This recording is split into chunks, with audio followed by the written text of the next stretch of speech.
আসসালামু আলাইকুম ওয়া রাহমাতুল্লাহি ওয়া বারাকাতুহু।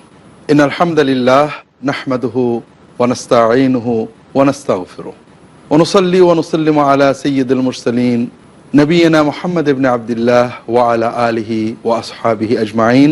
আম্মা বাদ।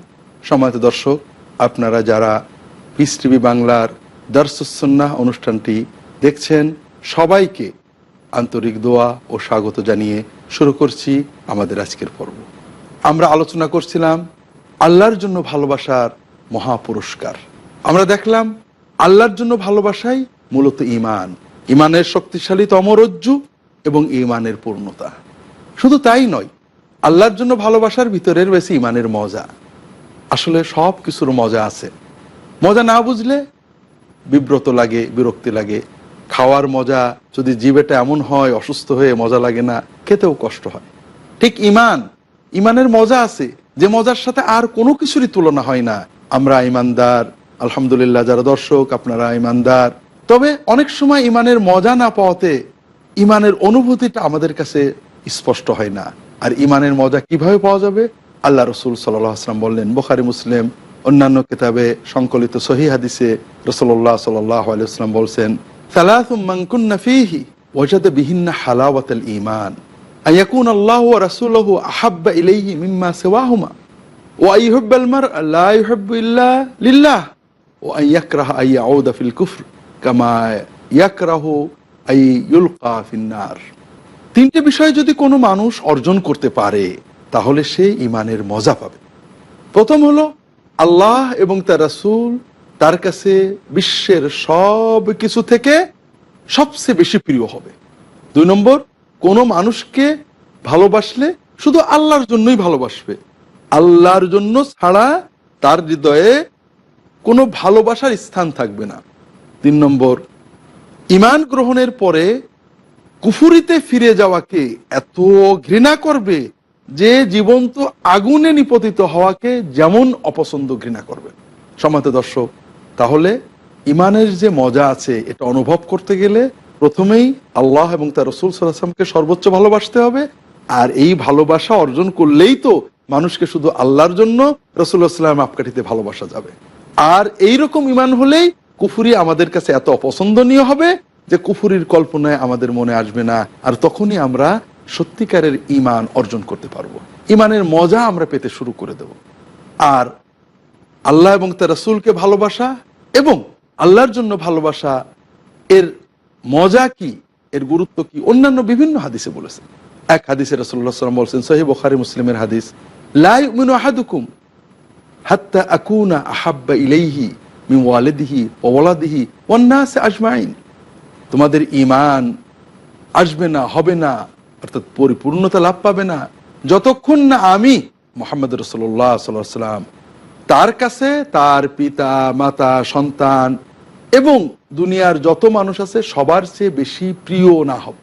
সম্মানিত দর্শক, বেশি প্রিয় এটা আমরা দাবি করি, কিন্তু আসলে কি আমরা রাসূলুল্লাহ সাল্লাল্লাহু আলাইহি ওয়াসাল্লামকে বেশি প্রিয় বানাতে পেরেছি? আমার পিতার বিরুদ্ধে খারাপ কথা বললে যে কষ্ট লাগে, রাসূলুল্লাহ সাল্লাল্লাহু আলাইহি ওয়াসাল্লামের বিরুদ্ধে খারাপ কথা বলে কি সেই কষ্ট লাগে? আমার পিতা, আমার নেতার কথা না মানলে যে আপত্তি হৃদয়ে আসে, আমার রাসূল সাল্লাল্লাহু আলাইহি ওয়াসাল্লামের কথা অবমাননা হচ্ছে দেখলে কি সেই কষ্ট মনে আসে? পিতার কথা মনে করলে, মাতার কথা মনে করলে, প্রিয়জনের কথা মনে করলে হৃদয়ে যে অস্থিরতা, চোখের যে পানি আসে, রাসূলুল্লাহ সাল্লাল্লাহু আলাইহি ওয়াসাল্লামের কথা মনে করলে কি সেটা হয়? তা যদি হয়, তাহলে বুঝতে হবে যে হ্যাঁ, আমরা ঈমানের জায়গায় যাচ্ছি। আর না হলে অর্জনের জন্য সচেষ্ট হতে হবে। পিতামাতা থেকে, দুনিয়ার সবকিছু থেকে, সন্তান থেকে রাসূল সাল্লাল্লাহু আলাইহি ওয়াসাল্লাম প্রিয়তর। এটা অর্জন করলেই তো তাকে মাপকাঠি করা যাবে। রাসূলুল্লাহ সাল্লাল্লাহু আলাইহি ওয়াসাল্লামের সুন্নাহ লঙ্ঘন হলে ব্যথা লাগবে, এটা কি আমাদের মনে আসছে? দুনিয়ার অন্য মানুষের, কোনো বুজুর্গ, কোনো নেককার মানুষ, কোনো আলেম, কোনো পূর্ববর্তী নেককার ইমাম, যে কোনো মানুষের কথা অমান্য করলে, তার মতের বাইরে গেলে যে কষ্ট আমার হৃদয়ে লাগে, রাসূলুল্লাহ সাল্লাল্লাহু আলাইহি ওয়াসাল্লামের ছোট্ট একটা সুন্নতের ব্যতিক্রম হলে সেই কষ্ট কি আমার মনে লাগে? নাকি রাসূলুল্লাহ সাল্লাল্লাহু আলাইহি ওয়াসাল্লাম সুন্নতকে ব্যাখ্যা করে আমি দূরে সরিয়ে দিই, কিন্তু অন্য কারোর মত ব্যাখ্যা করার ক্ষমতা আমার হৃদয়ে নেই? তাহলে কি রাসূলুল্লাহ সাল্লাল্লাহু আলাইহি ওয়াসাল্লাম সবার চেয়ে প্রিয় হয়ে গেলেন? আমরা নিজেরা নিজেদের মনগুলোকে বিচার করি। রাসূলুল্লাহ সাল্লাল্লাহু আলাইহি ওয়াসাল্লামকে যদি আমরা সবার চেয়ে বেশি ভালোবাসতে পারি, সত্যই হৃদয়ে তার তুলনায় আর কেউ না থাকে, তখনই তো ঈমান পূর্ণতা পাবে। আর তখনই এই আল্লাহর জন্য ভালোবাসার এই ইবাদতটা আমরা পূর্ণভাবে পালন করতে পারবো। সম্মানিত দর্শক, যেটা বলছিলাম, আল্লাহ রসুল সাল্লাল্লাহু আলাইহি ওয়াসাল্লাম অন্য হাদিসে আমাদেরকে গুরুত্বপূর্ণ বিষয় জানিয়েছেন। আল্লাহর জন্য ভালোবাসলে শুধু ঈমানই পূর্ণ হলো না, ঈমানের মজাই পেলাম না, আরো অনেক মজা আছে। নেক আমল অনেক কম করেও অনেক বেশি নেক আমলের সওয়াব এবং নেককারদের সাহসের পাওয়ার সুসংবাদ দিয়েছেন। আব্দুল্লাহ ইবনে মাসউদ রাদিয়াল্লাহু তাআলা আনহু বলছেন, বুখারী সংকলিত হাদিস, এক ব্যক্তি রাসূলুল্লাহ সাল্লাল্লাহু আলাইহি ওয়াসাল্লামের কাছে এসে বলছে, ইয়া রাসূলুল্লাহ, কাইফা তাকুলু ফি রাজুলিন আহাব্বা কওমান ওয়া লাম ইয়ালহাক বিহিম ফি আমালিহিম। ইয়া রাসূলুল্লাহ, একজন মানুষ কিছু মানুষকে ভালোবাসে, আল্লাহর জন্যই ভালোবাসে, কিন্তু তাদের মতো আমল করতে পারে না। আমল মানে ফরজ নয়, ফরজ আমল করতে না পারলে তো আল্লাহর কাছে ধরাই পড়ে গেল, কিন্তু নফল মুস্তাহাব অনেক আমল সে করতে পারে না, কিন্তু তাদের খুব ভালোবাসে, তার ভালো লাগে এই সব আমল। একজন দায়ীকে ভালোবাসে, তিনি আল্লাহর দিনের অনেক দাওয়াত দিচ্ছেন, মানুষ উপকৃত হচ্ছে, ইসলামের পথে আসছে। একজন কারিকে ভালোবাসে, খুব সুন্দর কোরআন তেলাওয়াত করে, কিন্তু সে তার মতো পারে না। একজন আবেদকে দেখে খুব ভালো লাগে, কত ইবাদত করছে, কিন্তু তার মতো ইবাদত করতে পারে না। রাসূলুল্লাহ সাল্লাল্লাহু আলাইহি ওয়াসাল্লামের সুন্নাহ কোরআনের আলোকে একজন ব্যক্তিকে, কিছু মানুষকে ভালোবাসে যারা খুব বেশি নেক আমল করে, অত সে করতে পারে না, শুধু মনের ভালোবাসাটা আছে। এর দ্বারা কি কোনো ফায়দা হবে? এর ব্যাপারে আপনার কি মত, আপনি কি বলেন? রাসূলুল্লাহ সাল্লাল্লাহু আলাইহি ওয়াসাল্লাম বলেন, আনতা মা মান আহবাবতা, তুমি যাকে ভালোবাসো, তোমার আমল কিছু কম হলেও তুমি তাদের সাথেই থাকবে। আল্লাহু আকবার। আমরা যদি রাসূলুল্লাহ সাল্লাল্লাহু আলাইহি ওয়াসাল্লামকে মাপকাঠি রেখে আল্লাহর জন্য এভাবে ভালোবাসতে পারি, তাহলে কিছু আমল কম হলেও আমরা আখিরাতে জান্নাতে এই ধরনের নেককার মানুষদের সাথেই থাকতে পারি। দর্শক, এখানে যেন আমরা প্রতারিত না হই। এই হাদিস দ্বারা যদি আপনি বোঝেন যে আমি নামাজ, সালাত, সিয়াম আদায় করলাম না, আমি আল্লাহর ফরজ ইবাদত করলাম না, আল্লাহর কোনো প্রিয় বান্দা, বুজুর্গ নেককার মানুষ, তাকে ভালোবাসলাম, জান্নাতে আমি তার সাথেই থেকে যাব, এটা তো এই ধরনের পর্যায়ে গেলে তো আপনি আরবের কাফেরদের মতো পর্যায়ে চলে যাবেন, যারা আল্লাহর সাথে শিরক করে যুক্তি দিত যে এদের ভালোবাসা, এদের ভক্তিতে আল্লাহ তাআলা আমাদের পার করে দেবেন। মা না'বুদুহুম ইল্লা লিয়ুকাররিবুনা ইলাল্লাহি যুলফা। আপনি আসলেই আল্লাহর জন্য ভালোবাসেন কিনা, ঈমান ঠিক আছে কিনা, আল্লাহ এবং আল্লাহ রসুল আপনার সবচেয়ে প্রিয় কিনা, এটা নিশ্চিত হওয়ার পরেই তো আল্লাহর জন্য ভালোবাসা নিশ্চিত হবে। আপনি যদি রাসূলুল্লাহ সাল্লাল্লাহু আলাইহি ওয়াসাল্লাম ভালোবাসার দাবি করেন, তার সুন্নাহ, তার ইত্তেবার দিকে কোনো খেয়াল না দেন, তাহলে ভালোবাসার দাবি মিথ্যা। আবার রাসূলুল্লাহ সাল্লাল্লাহু আলাইহি ওয়াসাল্লাম সাহাবীদের চেয়ে তার পরের যুগের কাউকে ভালোবাসেন, আপনার ভালোবাসার দাবি মিথ্যা। রাসূলুল্লাহ সাল্লাল্লাহু আলাইহি ওয়াসাল্লাম যাদেরকে যেভাবে গুরুত্ব দেন তাদের ভালোবাসতে হবে, তাহলেই না ভালোবাসাটা আল্লাহর জন্য হবে। কারণ ভালোবাসা আল্লাহর জন্য ভালোবাসা হবে, যার হৃদয়ে আল্লাহর ভালোবাসা আছে। আর কার হৃদয়ে আল্লাহর ভালোবাসা আছে এটা জানার একমাত্র আলামত যে রাসূলুল্লাহ সাল্লাল্লাহু আলাইহি ওয়াসাল্লাম কে কত ইত্তেবা করে আর রাসূলুল্লাহ সাল্লাল্লাহু আলাইহি ওয়াসাল্লাম কার কত মর্যাদা দিয়েছেন। আল্লাহ রাসূল সাল্লাল্লাহু আলাইহি ওয়াসাল্লাম সর্বোচ্চ মর্যাদার কথা বলেছেন সাহাবীগণের, আল্লাহ কোরআনে তাদের মর্যাদা বলেছেন। আপনি যদি সাহাবীগণের উপরে অন্য কোনো মানুষের, বুজুর্গের মর্যাদা দিয়ে বা সাহাবীগণের অনুসরণের চেয়ে পরবর্তীদের অনুসরণকে বড় মনে করে ফেলেন, তাহলে তো আপনি বিপদগামিতার পথ শুরু করলেন, আপনি বিপদগামী হয়ে গেলেন। আল্লাহ কোরআন কারীমে সাহাবীগণকে আমাদের মানদণ্ড বানিয়েছেন। ওয়াসাবিকুনাল আউয়ালুনা মিনাল মুহাজিরিন ওয়াল আনসার ওয়াল্লাযীনা ইত্তাবাউহুম বিইহসান রাদিয়াল্লাহু আনহুম ওয়া রাদু আনহু ওয়া আ'আদ্দা লাহুম জান্নাতিন তাজরি তাহতাল আনহার। আল্লাহ বলছেন, মানুষকে দুই ভাগে ভাগ করলেন। প্রথম অগ্রগামী আনসার, মুহাজির, সাহাবীগণ, আর পরবর্তী সকল মানুষ। আল্লাহ জানালেন প্রথম অগ্রগামী মুহাজির, আনসার, সাহাবীদের জন্য আল্লাহ দুটো পুরস্কার রক্ষিত রেখেছেন, দুটো পুরস্কার প্রদান করার বরাদ্দ করেছেন। একটা হলো আল্লাহ তাআলা তাদের উপরে সন্তুষ্ট হয়েছেন, আরেকটা হলো তাদের জন্য মহান জান্নাত তৈরি করে রেখেছেন। আর অন্য মানুষদের জন্য তাদের মহান পুরস্কার পাওয়ার জন্য, জান্নাত পাওয়ার জন্য, আল্লাহর সন্তুষ্টি পাওয়ার জন্য পথ হলো মুহাজির আনসার, অগ্রগামী প্রথম মুহাজির আনসারদের সুন্দর পরিপূর্ণ অনুসরণ করা। অর্থাৎ আল্লাহ তাআলা আমাদেরকে জানালেন প্রথম অগ্রগামী মুহাজির আনসারদের জন্য আল্লাহ জান্নাত বানিয়েছেন, তাদের উপর খুশি। পরবর্তীদের জন্য এই মর্যাদা পেতে একটাই পথ, প্রথম অগ্রগামী মুহাজির আনসারদের অনুসরণ করবে। কাজে রাসূলুল্লাহ সাল্লাল্লাহু আলাইহি ওয়াসাল্লামের ইত্তেবা অনুসরণের মানদণ্ড সাহাবায়ে কেরাম। আপনি যদি সাহাবায়ে কেরামকে বাদ দিয়ে পরবর্তীদেরকে বেশি ভালোবাসেন, মানদণ্ড বানান, এক্ষেত্রে ভুল হলো। ঠিক অনুরূপভাবে রাসূলুল্লাহ সাল্লাল্লাহু আলাইহি ওয়াসাল্লাম তার পরবর্তী 3 প্রজন্মের প্রশংসা করেছেন। আপনি যদি 3 প্রজন্মের গুরুত্ব না দিয়ে পরের প্রজন্মের বেশি গুরুত্ব দেন, তাহলে পরে রাসূলুল্লাহ সাল্লাল্লাহু আলাইহি ওয়াসাল্লামের জন্যও ভালোবাসা হলো না, সত্যিকারের আল্লাহর জন্যও ভালোবাসা হলো না। কাজেই খুব সতর্ক হতে হবে, কোরআন এবং সুন্নাহর বাণীগুলোকে সামগ্রিকভাবে সঠিকভাবে বুঝতে হবে।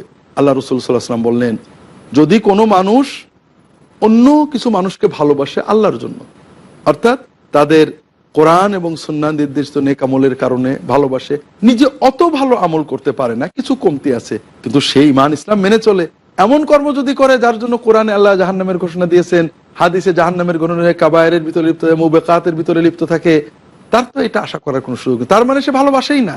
নেককারদের ভালোবাসা হৃদয় স্পর্শ করবে কখন? যখন আপনি নিজে নেককার হতে চাইবেন, নেক কর্মের প্রতি আকর্ষণ থাকবে, তখনই না সত্যিকারের ভালোবাসা আসবে, নইলে তো মুখের দাবি বলে প্রমাণিত হবে। আমরা আলোচনা করছিলাম আল্লাহর জন্য ভালোবাসার মহান পুরস্কার, মর্যাদা। কেউ যদি আল্লাহর জন্য কোরআন সুন্নাহর আলোকে, ইত্তেবায়ে রাসূল সাল্লাল্লাহু আলাইহি ওয়াসাল্লামের আলোকে নেককার মানুষকে ভালোবাসে, সেই পরিমাণের আমল নাও করতে পারে, আল্লাহর জন্য ভালোবাসে, কোনো বড় আলেমকে, বড় দায়ীকে, দিনদার মানুষকে অন্তর দিয়ে ভালোবাসে, তার ব্যথায় ব্যথিত হয়, তার আনন্দে আনন্দিত হয়, তার জন্য অন্তর দিয়ে দোয়া করে, এই ভালোবাসার পুরস্কার হলো যে জান্নাতে এই ব্যক্তি, ওই মর্যাদাবান ব্যক্তি যে জান্নাতে যাবেন, এরাও সেই জান্নাতে যাওয়ার আল্লাহ সুযোগ করে দেবেন। অন্য হাদিসে আবু যার গিফারী রাদিয়াল্লাহু তাআলা আনহু বলছেন, আমি রাসূলুল্লাহ সাল্লাল্লাহু আলাইহি ওয়াসাল্লামকে বললাম, ইয়া রাসূলুল্লাহ, আর আইতা রাজুলান আহাব্বা কওমান ওয়া লাম ইয়ামাল বিআমালিহিম। ইয়া রাসূলুল্লাহ, আপনি বলুন তো, একজন মানুষ অন্য একজন মানুষ বা কিছু মানুষকে ভালোবাসে, কিন্তু তাদের মতো অত আমল করতে পারে না, অত নফল ইবাদত করতে পারে না, তার কি অবস্থা হবে? রাসূলুল্লাহ সাল্লাল্লাহু আলাইহি ওয়াসাল্লাম বললেন, আনতা মা মান আহাব্বাতা, তুমি তাকে ভালোবাসো, তার সাথেই তুমি থাকবে। আবু যার গিফারী বললেন, ইয়া রাসূলুল্লাহ, আনা উহিব্বুল্লাহ ওয়া রাসূলাহ, আমি তো আল্লাহ এবং তার রাসূলকে মহব্বত করি। রাসূলুল্লাহ সাল্লাল্লাহু আলাইহি ওয়াসাল্লাম বললেন, আনতা মা মান আহাব্বাতা, তুমি যাকে ভালোবাসো তার সাথে থাকবে। আবু যার গিফারী বারবার বললেন, রাসূলুল্লাহ সাল্লাল্লাহু আলাইহি ওয়াসাল্লাম বারবার একই উত্তর দিলেন। কাজেই আমরা যদি আল্লাহর জন্য আল্লাহ তাআলাকে সর্বোচ্চ ভালোবাসতে পারি, আল্লাহ রাসূল সাল্লাল্লাহু আলাইহি ওয়াসাল্লাম সর্বোচ্চ ভালোবাসতে পারি, আল্লাহ এবং তার রাসূল সাল্লাল্লাহু আলাইহি ওয়াসাল্লামের জন্য, আল্লাহর জন্য রাসূল সাল্লাল্লাহু আলাইহি ওয়াসাল্লাম মাপকাঠিতে অন্যান্য দিনদার মানুষদেরকে ভালোবাসতে পারি, কাছের দূরের পুরাতন সমকালীন দায়ী আলেম তাদেরকে ভালোবাসবো, শ্রদ্ধা করব, আল্লাহর জন্য তাদের মতো আমল না করলেও আমরা তাদের সাথে জান্নাত পাওয়ার একটা সুসংবাদ রাসূলুল্লাহ সাল্লাল্লাহু আলাইহি ওয়াসাল্লাম আমাদেরকে দিলেন। সম্মানিত দর্শক, এই ভালোবাসার অর্থ এই নয় যে আমরা এই সমস্ত নেককার মানুষদের রাসূলুল্লাহ সাল্লাল্লাহু আলাইহি ওয়াসাল্লামের সমপর্যায়ের বানিয়ে রাসূলুল্লাহ সাল্লাল্লাহু আলাইহি ওয়াসাল্লামের সুন্নত বাদ দিয়ে তাদের অনুসরণে অনুকরণের দাবি করব। ভালোবাসা, শ্রদ্ধা আর অনুসরণ অনুকরণ এক নয়। আমরা শ্রদ্ধা করব, ভালোবাসবো উম্মতের সকল মুমিনকে, এবং ভালোবাসা বাড়বে, বৃদ্ধি পাবে, গভীর হবে উম্মতের উলামায়ে কেরাম, দায়ী, পুরাতন নতুন সবার জন্য। কারোর প্রতি কোনো বিদ্বেষ আমাদের থাকবে না, কোনো ইজতিহাদি কারণে নয়, কোনো ফিকহি কারণে নয়, কোনো মতামতের কারণে নয়। আমরা তাদেরকে শ্রদ্ধা করব, তাদের জন্য দোয়া করব, কারণ তারা অনেক বসে আমল করেছেন, আল্লাহর দ্বীন পৌঁছে দিয়েছেন আমাদের জন্য, তাদের ভালোবাসায় আমরা উপকৃত হব। কিন্তু ভালোবাসার অজুহাতে ইত্তেবার পর্যায়ে যাওয়া যাবে না। ইত্তেবাটা হবে রাসূল সাল্লাল্লাহু আলাইহি ওয়াসাল্লামের সুন্নতের মাপকাঠিতে। আল্লাহর নির্দেশ, রাসূলুল্লাহ সাল্লাল্লাহু আলাইহি ওয়াসাল্লামের সুন্নত, এটা কোনো যুক্তি ছাড়া, কোনো বিচার ছাড়া গ্রহণ করতে হয়। আর বাকি সবাইকে ভালোবাসতে হবে। সাহাবায়ে কেরামকে সর্বোচ্চ ভালোবাসতে হয়, কিন্তু সাহাবায়ে কেরামের অনেক ইজতিহাদি মত আমরা অনেকেই মানি না, কেউই মানি না, এরকম রয়েছে। আর মত না মানার কারণে অশ্রদ্ধা হয় না, আর শ্রদ্ধা ভালোবাসার নামে মত মানতে গেলে সুন্নত লঙ্ঘন হয়ে যায়। কাজেই এদিকে আমাদের লক্ষ্য রাখতে হবে। আমরা শ্রদ্ধা করব, প্রচন্ড ভালোবাসবো, তাদের ভালোবাসা আমাদের হৃদয়কে জুড়ে থাকবে, তাদের আনন্দে আনন্দিত হব, তাদের ব্যথায় ব্যথিত হব। কিন্তু ইত্তেবা, অনুসরণ অনুকরণের পর্যায়ে রাসূলুল্লাহ সাল্লাল্লাহু আলাইহি ওয়াসাল্লাম থাকবেন, তাদের মাধ্যমে সুন্নতের ইত্তেবা বোঝার চেষ্টা করতে পারি, কিন্তু এমন যেন না হয় ভালোবাসার অজুহাতে আমরা সুন্নত অনুসরণের মানদণ্ড থেকে বেরিয়ে যাই। আল্লাহ তাআলা হেফাজত করুন। সম্মানিত দর্শক, আল্লাহর জন্য ভালোবাসার এই মহান পুরস্কার রাসূলুল্লাহ সাল্লাম আরও অন্যান্য হাদিসে বলেছেন, আল্লাহর জন্য যদি কেউ ভালোবাসে কোনো মানুষকে, তার আরও একটা বড় পুরস্কার হলো স্বয়ং আল্লাহ তাআলা তাকে ভালোবাসেন। আমরা যদি আল্লাহর জন্য এভাবে ভালোবাসতে পারি, তখন আল্লাহ আমাদের প্রেমিক হয়ে যাবেন। আমরা যার প্রেমিক হতে যাই, আমরা যার প্রেমিক হতে চাই, স্বয়ং তিনি আমাদের প্রেমিক হয়ে যাবেন। এটা কেমন? হাদিস শরীফে আসছে, সহিহ মুসলিম সংকলিত হাদিস, রাসূলুল্লাহ সাল্লাল্লাহু আলাইহি ওয়াসাল্লাম বলছেন, যারা রাজুলুন আখাল্লাহু ফি কারিয়াতিন ফাআরসাদাল্লাহু লাহু মালাকান আলা মাদরাজাতি। এক ব্যক্তি অন্য এক গ্রামে তার এক ভাইকে জিয়ারত করতে, দেখতে, বেড়াতে যাচ্ছে। আল্লাহ পথের উপরে একজন ফেরেশতা রেখে দিলেন, ভাই আপনি কোথায় যাচ্ছেন? এই গ্রামে অমুকের সাথে দেখা করুন।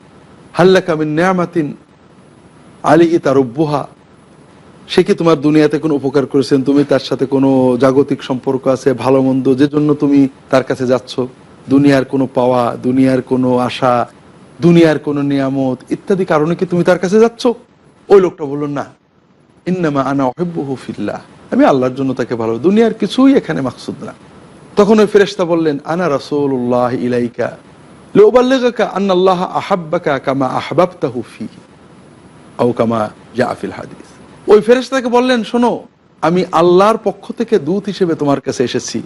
আল্লাহ তাআলা আমাকে পাঠিয়েছেন তোমাকে এই কথা জানাতে, তুমি যেহেতু একটা মানুষকে আল্লাহ তাআলার জন্য ভালোবাসো, কাজেই আল্লাহ তোমাকে ভালোবেসে ফেলেছেন।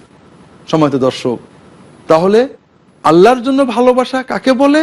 দুনিয়ার সকল স্বার্থের বাইরে, দুনিয়ার কোনো চাওয়া পাওয়ার আশা থাকবে না, শুধু আল্লাহ খুশি হবেন। ওই লোকটা আল্লাহর ইবাদত করে, আল্লাহর কথা বলে, আল্লাহ তাকে ভালোবাসলে খুশি হবেন। এই দুনিয়ার কোনো স্বার্থ, কোনো প্রয়োজনের বাইরে যে ভালোবাসা, এটা হলো আল্লাহর জন্য ভালোবাসা। আর এক্ষেত্রে আমরা কিন্তু ভুল করি। আমরা অনেককে ভালোবাসি, তার কাছে যাই দুনিয়ার জন্য, দুনিয়ার দোয়া নিতে, বিপদে পড়ে গেছি দোয়ার জন্য যাচ্ছি, এটা কিন্তু দুনিয়ার জন্য যাওয়া। আপনি দুনিয়ার একটা স্বার্থ অর্জনের জন্য যাচ্ছেন, আপনি দিন শিখতেও যাচ্ছেন না, আল্লাহর জন্যও যাচ্ছেন না, ভালোবাসার জন্যও যাচ্ছেন না। আপনার ভালোবাসা আপনার নিজের স্বার্থের, এই স্বার্থ হাসিলের জন্য যাচ্ছেন। আর এই জন্য তো ভাইরা, আমাদের যাওয়া আসা হতে হবে আল্লাহর জন্য, আর চাওয়া পাওয়া হতে হবে আল্লাহর কাছে। আমরা যদি কোনো নেককার মানুষ, দিনদার মানুষ, আলেম, দায়ী আমার ভালো লাগে, তার দাওয়াতটা ভালো মনে হয়, আমি তাকে সালাম দিতে যাই, তাকে দেখতে যাই, তার কাছে 10 মিনিট বসার জন্য যাই, দিন বোঝার জন্য যাই, এটা অনেক বড় ইবাদত। এটার অনেক সওয়াবের কথা হাদিস শরীফে এসেছে, বিভিন্ন হাদিসে এসেছে যে আল্লাহর রাস্তায় জিহাদের মতো সওয়াব পাবে। যে ব্যক্তি কোনো দ্বীনের জ্ঞান শিখতে কারোর কাছে যাবে, তার জন্য আল্লাহ জান্নাতের পথ সহজ করে দেবেন। মান সালাকা তরিকান ইয়ালতামিসু ফিহি ইলমান সাহালাল্লাহু তরিকান ইলাল জান্নাহ। আপনি একজন নেককার মানুষের কাছে দ্বীনের একটা মাসলা, একটা দোয়ার পদ্ধতি, একটা তওবা ইস্তেগফার কিভাবে করলে আল্লাহ কবুল করবেন, বিপদে পড়লে কোন কোন দোয়া পড়তে হয় শেখার জন্য গিয়েছেন। দ্বীনের ইলম, সুন্নাতের ইলম, কোরআনের ইলম শেখার জন্য গিয়েছেন, আপনি আল্লাহর রাস্তায় জিহাদের সওয়াব পাবেন। এই চলার পথটা আল্লাহ আপনার জন্য জান্নাতের পথে চলার সহজ করে দেবেন। এমনকি বিশ্বের সকল সৃষ্টি, নদীর মাছগুলো পর্যন্ত আপনার জন্য দোয়া করতে থাকবে। আর আপনি যদি আল্লাহর জন্য ভালোবাসা নিয়ে এগোন, শেখার জন্যও না, খুব ভালোবাসেন, যাই অনেকদিন দেখা হয় না, সালামটা দিয়ে আসি, আর কোনো উদ্দেশ্য আপনার নেই, আল্লাহর জন্য ভালোবাসা আপনাকে তাড়িত করেছে। যেমন আব্বাকে অনেকদিন দেখেন না, আপনি ছুটে যাচ্ছেন, মায়েকে অনেকদিন দেখেন না, ছুটে যাচ্ছেন, আপন বন্ধুকে অনেকদিন দেখেন না, প্রিয় বন্ধুকে অনেকদিন দেখেন না, মনটা অস্থির লাগতে ছুটে যাচ্ছেন, দুনিয়ার কোনো স্বার্থ নেই। এইরকম আল্লাহর জন্য ভালোবাসেন, ছুটে যাচ্ছেন, দুনিয়ার কোনো স্বার্থ নেই। এর মর্যাদা অনেক বেশি। আল্লাহ রাসূল সাল্লাল্লাহু আলাইহি ওয়াসাল্লাম এক হাদিসে বলছেন, সাবআতুন ইযিল্লুহুমুল্লাহু ফি যিল্লিহি ইয়াওমা লা যিল্লা ইল্লা যিল্লুহ। বুখারী, মুসলিম, অন্যান্য গ্রন্থে সহিহ হাদিস। আল্লাহ তাআলা কিয়ামতের দিন কোনো ছায়া থাকবে না, সেই দিন 7 শ্রেণীর মানুষকে ছায়া দেবেন। তাদের এক শ্রেণীর মানুষ, রাজুলানে তাহাব্বা ফিল্লাহি আলাইহি ইজতামা ওয়া আলাইহি তাফাররাকা, দুজন মানুষ একে অপর আল্লাহর জন্য ভালোবাসে, আল্লাহর জন্য মাঝে মাঝে একসাথে এসে বসে, আল্লাহর মহব্বত নিয়ে আলাদা হয়ে যায়। এদেরকে আল্লাহ কিয়ামতের দিনে তার দেওয়া খাস ছায় অথবা আরশের ছায় আশ্রয় দান করবেন। অন্য হাদিসে আসছে, আল্লাহ রাসূল সাল্লাল্লাহু আলাইহি ওয়াসাল্লাম বলছেন, আল্লাহ তাআলা কিয়ামতের দিন বলবেন, আইনাল মুতাহাব্বুনা বিজালালি উযিল্লুহুমুল ইয়াওমা ফি যিল্লি ইয়াওমা লা যিল্লা ইল্লা যিল্লি। যারা আমার মর্যাদায় একে অপরকে ভালোবাসো, তারা আজকে কোথায়? চলে এসো, আমি তোমাদেরকে ছায়া দেব যেদিন আমার দেওয়া ছায়া ছাড়া আর কোনো ছায়া নেই। কিন্তু আমরা যদি শিক্ষা অথবা মহব্বত এই দুটোর বাইরে অন্য কোনো গরজে যাই, যেটা আমরা অধিকাংশ ক্ষেত্রে ভুল করি, আমরা দুনিয়ার গরজে যাই। আল্লাহর মহব্বতের জন্য বসে থেকে দুটো কথা শুনে আল্লাহর ভয়ে চোখে পানি আসবে এজন্য, অথবা শুধু আল্লাহর মহব্বতটাকে সালাম দেবো, আল্লাহ খুশি হবেন এজন্য আমরা যাই না।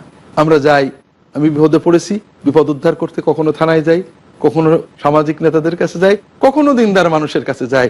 সম্মানিত দর্শক, এটা কখনোই আল্লাহর জন্য ভালোবাসা না, এটা আপনার আত্মপ্রেম। আর এজন্য গেলে কোনো সওয়াব হবে এটা কোরআন হাদিসে নেই, বরং উল্টো হয়ে যাবে। হয়তো অন্যায় হতে পারে, দুটো অন্যায় খুব স্পষ্ট। একটা হলো, আমরা যখন বিপদ আপদে দোয়ার জন্য অন্যের কাছে যাই, তখন আল্লাহর ব্যাপারে একটা খারাপ ধারণা আমাদের আসে, আল্লাহ বোধহয় আমাদের দোয়া কবুল করবেন না। আল্লাহ তাআলা কোরআন কারীমে বলছেন, ওয়াইজা সাআলাকা ইবাদি আন্নী ফাইন্নী করিব উজিবু দাওয়াতাদ দাঈ ইযা দাআন ফালাস্তাজিবু লি ওয়া ইউমিনু বি লাআল্লাহুম ইয়ারশুদুন। আল্লাহ তাআলা বলছেন যে আমার বান্দারা যখন আপনার কাছে আমার কথা জিজ্ঞাসা করে, আমি আল্লাহ তাদের কাছেই আছি। উজিবু দাওয়াতাদ দাঈ ইযা দাআন, বান্দা আমাকে ডাকলেই আমি সাড়া দেব। অর্থাৎ বান্দা যেখানে থাক, যে অবস্থায় থাক, আমাকে কাছে পাবে, ডাকলে আমার সাড়া পাবে। কাজে আমি যদি মনে করি যে না, আল্লাহ বলেছেন এটা আমার মনের সান্ত্বনা, আল্লাহ বোধহয় আমার ডাকে সাড়া দেবেন না, তাহলে তো আমি আল্লাহর এই মহান ওয়াদার প্রতি অবজ্ঞা করলাম। সম্মানিত দর্শক, আজকের এ পর্বে আর দীর্ঘ করতে পারছি না। আল্লাহ তাআলা তৌফিক দিলে আগামী পর্বে এ বিষয়ে আমরা আলোচনা করব। ততক্ষণ আল্লাহ তাআলা আমাদেরকে ভালো রাখবেন এই আশায়, এই দোয়ায় আজকের পর্ব শেষ করছি। ওয়াসাল্লাল্লাহু আলা মুহাম্মাদিন নবিয়্যিল উম্মি ওয়া আলা আলিহি ওয়া আসহাবিহি আজমাইন। আসসালামু আলাইকুম ওয়া রাহমাতুল্লাহি ওয়া বারাকাতুহু।